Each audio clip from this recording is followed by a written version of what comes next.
I see this little thing underneath this pile of leaves, and then she comes out, and it was a little, I could hold her in my hands like this, so a little 11-day-old puppy. Her journey was 7,000 miles to Uganda in East Africa.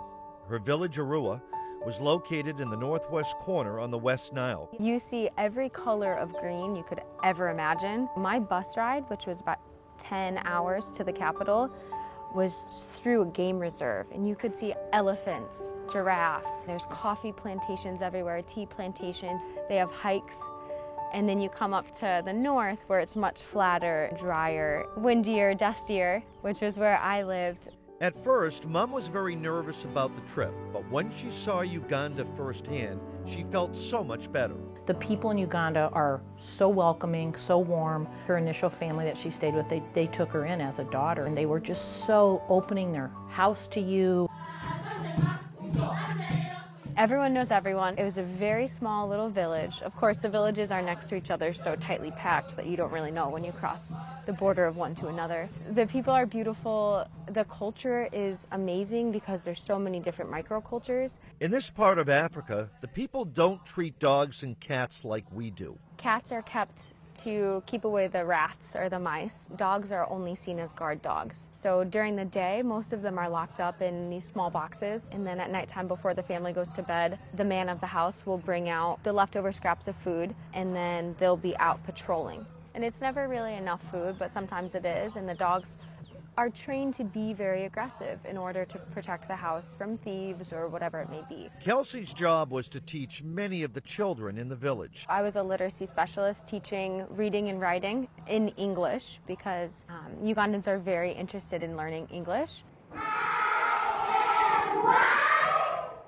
There's 3 goals of Peace Corps.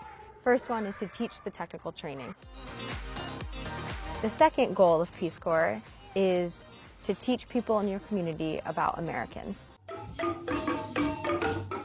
Then the third goal of Peace Corps is to teach Americans the culture of the host country that you're living in. And little did Kelsey know there was a 4th goal, and she didn't even know it. Went to go for a run one day, like I always did. So I saw these little kids, my little neighbors who I always play with.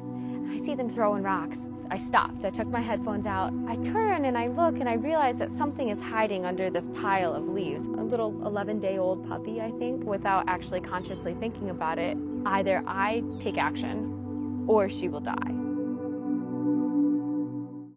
She's very disoriented. I realize she has wounds down her neck and there's flies all around her head. I don't know what's wrong with her, but she's struggling and scared and disoriented. Of course you're gonna help her. She named this little girl Ellie, and before long she had 6 puppies.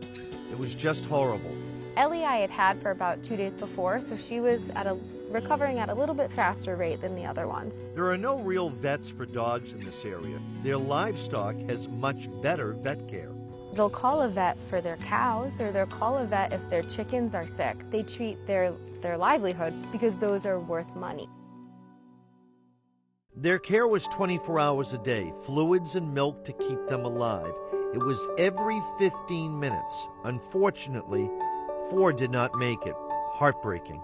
The worst part was that I was calling these vets to come with a stethoscope and just tell me that their heart stopped. But just tell me that we can bury them. That's all I wanted. And then there was little Beans, who came out of a coma in 5 days. And she's slowly getting her strength back, and she's definitely a little miracle baby. Then someone dropped off Hazel. I don't think Hazel is a biological litter mate of Ellie and Beans, but they're sisters nonetheless. Now Kelsey was teaching without even trying to teach.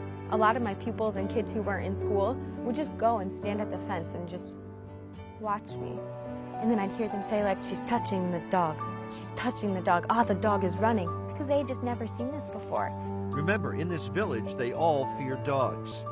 And it was my favorite part about all of this. The unintended cultural exchange, and it was maybe my best project that I didn't even mean to do. As they grew healthier, the villagers learned so much. And they never bit anyone.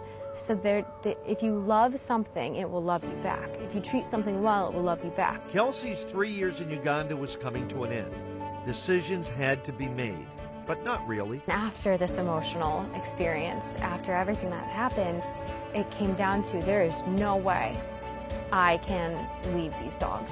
They are my children. They are my family. It was time to get Ellie, Beans, and Hazel back to the States. Man, it is so expensive to rescue dogs. It doesn't matter where you are in the world. One of my friends from high school mentioned you should check out Steve Caparisso's Pet Connection. I'm sure he gets a million messages a day. I think you got back to me 2 hours later. Yes, send me more information.